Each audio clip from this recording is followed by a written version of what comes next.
Hello, beautiful humans! Saturday night at HQ Towers, 140,000 of us online together. That's like over a Wembley and a half. My name's Beric. I was at Wembley last night, actually, watching Taylor Swift. I went thinking, yeah, this will be okay, maybe a bit poppy for me. But I gotta say, she was amazing. I had such a good time. And I bumped into a couple of lovely HQ players there, so if you're playing tonight, then hello! I wonder how many other HQTs were there. Anyway, from Wembley to World Cup, as you may have heard on the grapevine, we are having another special World Cup game tomorrow at half-time during the England match. Last time you pointed out that it wasn't particularly footy focused, so this time it will be all about the football. It's going to be amazing, and because it's England's second game, the prize is £2,000. It's going up by £1,000 every time England plays. So that's tomorrow, probably a little bit before 2. We will send you a push notification. Meanwhile, back to tonight. You know the rules. 12 questions with 10 seconds for each. Get a question right and you move on. All 12 right to win or split tonight's prize, which is a still whopping, still wonderful 1,000 smackaroos. So kindly put down your pint and prepare your game face, because we're about to head towards some H-quizzery. Here comes Q1. According to a line from The Wizard of Oz, there's no place like where?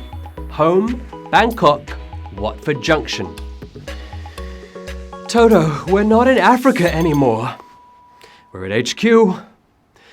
And of course, there's no place like Watford, but we're looking for somewhere Dorothy wanted to go. The first place the Tin Man should have looked, it's home. Yes, home is where the heart is, and home is where the right answer is, and 152,000 of you got that right. Dorothy got home by clicking her heels together, skipping the 4-hour ordeal that is the night bus. Q2. What name is usually given to the signals used in Morse code? Bert and Ernie, dots and dashes, meat and potatoes. Yes, Morse until you're hoarse, and code is the way forward. If you went for meat and potatoes, then it's probably time you stopped talking to your food. Choosing symbols over Sesame Street, it's dots and dashes. Yes, dots and dashes the right answer. Yet 373 people did go for meat and potatoes. Yes, meat was a miss, and Miss Vanjie will see you now.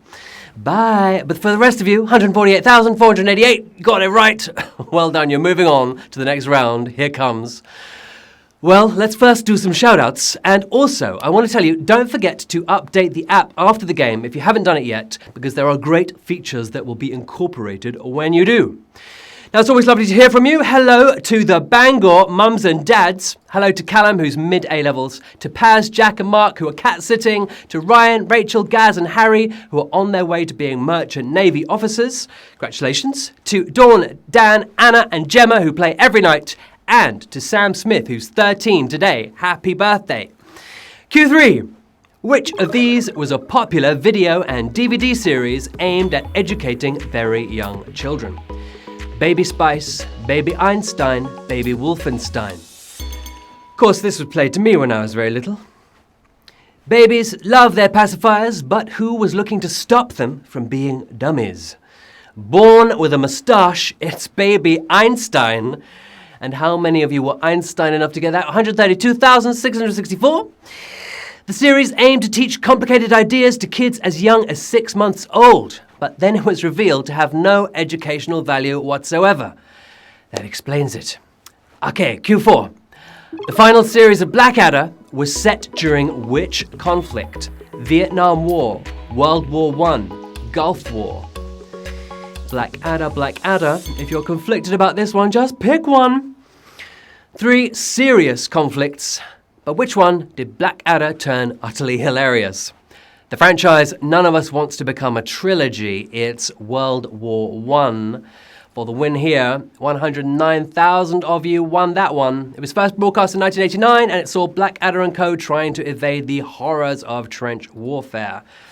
Q5.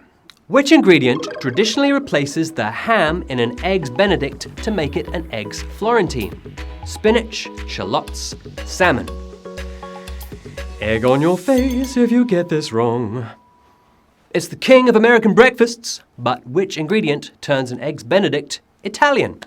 Keeping Popeye pumped, it's spinach, spinaci, and, just 59,000 of you knew that. We lost about half of you there. Okay, well, you got to go for brunch a little bit more. Replacing the ham with salmon makes it an eggs royale, while swapping it for spring onions makes no sense whatsoever.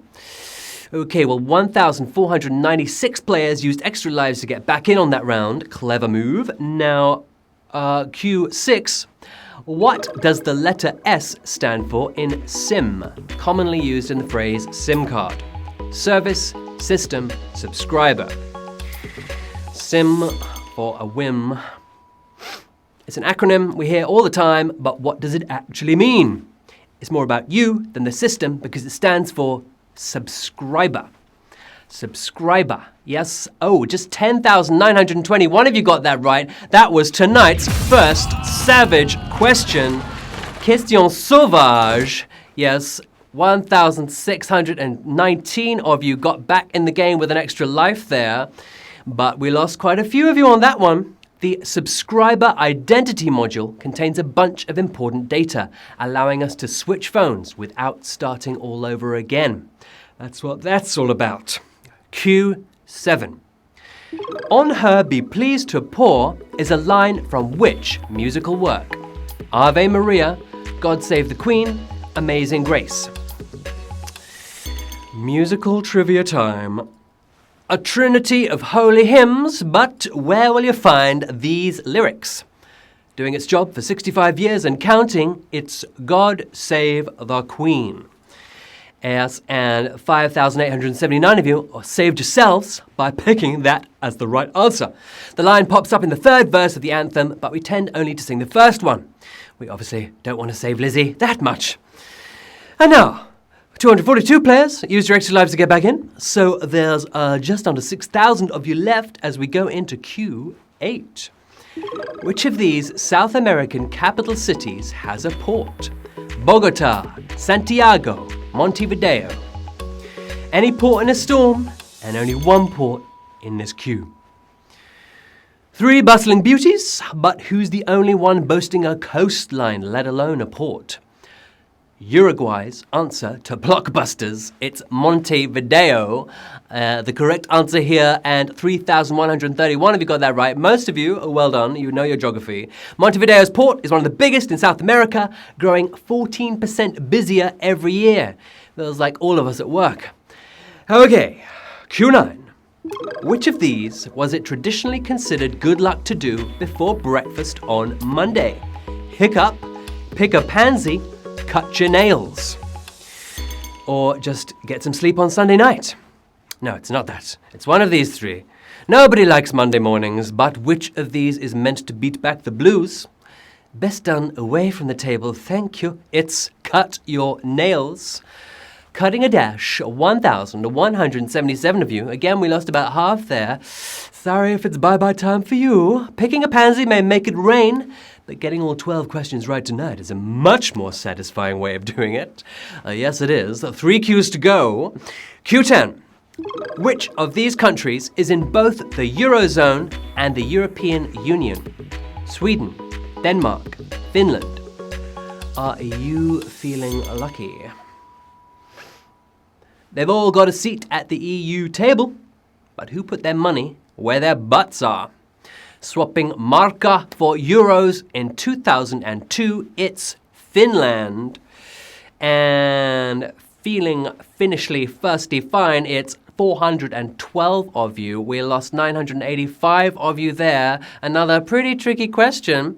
Should we call it savage? Let's call it just blooming difficult. Okay, now, their Nordic neighbours have held on to their currency, which of course are the Danish krone and the IKEA meatball. But the rest of us, 412 of you, with 150 of you using extra lives to get back in, are going on to the final 2 Qs. Everything's still to play for. Now here's Q11. Which of these features in Vermeer's masterpiece, The Milkmaid?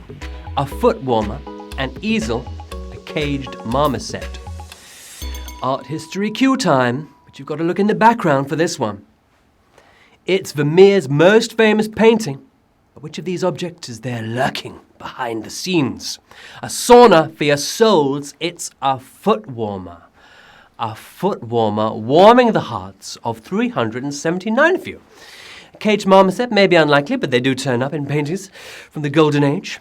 But for 379 of you, it's cereal at the ready, because we are pouring in the final round. Yes, Wembley and a half, and then some, joined us for the start. Now are just 379 HQTs with everything to play for as we go in to Q12. Music by which of these artists has been used to ward off pirates off the coast of Africa? Tina Turner, Britney Spears, Metallica. Music to my ears, the right answer here. Now we're talking about the very British Royal Navy. The Royal Navy use this music, and it's so effective that they have rarely needed to fire their guns. True story. The head of the maritime industry says if they used Justin Bieber, it would have been against the Geneva Convention. But actually, oops, she did it again. It's Britney Spears for the win. And we have 308 winners tonight. We all knew Britney was enough to ward off a pirate. Well done!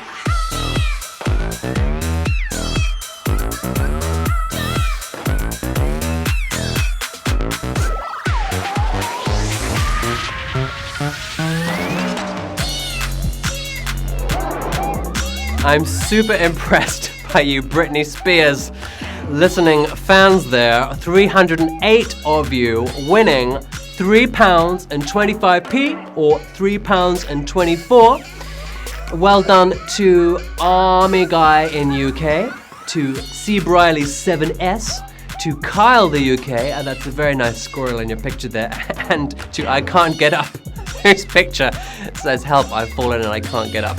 Loving that one. Well done to all of you. That was good work. Sterling gameplay for 12 Qs. And it was wonderful work from all of you, you beautiful humans. If you just did better than your personal best, I'm proud of you. And if you got knocked out in the early stages, then it's back to school, but that's always a good thing. Well played. Good to see you. I'm Beric Livingstone, and that's my ats. You can tweet me if you want to shout, and I will vet you in as soon as I can. We are back tomorrow at half-time during the England match for a footy-tastic World Cup special. Just before 2 p.m, if the match runs on time, we'll be watching it, of course, and we'll send you a notification when the show's coming up. Hope to see you then. Till tomorrow. Have an amazing Saturday. Bye.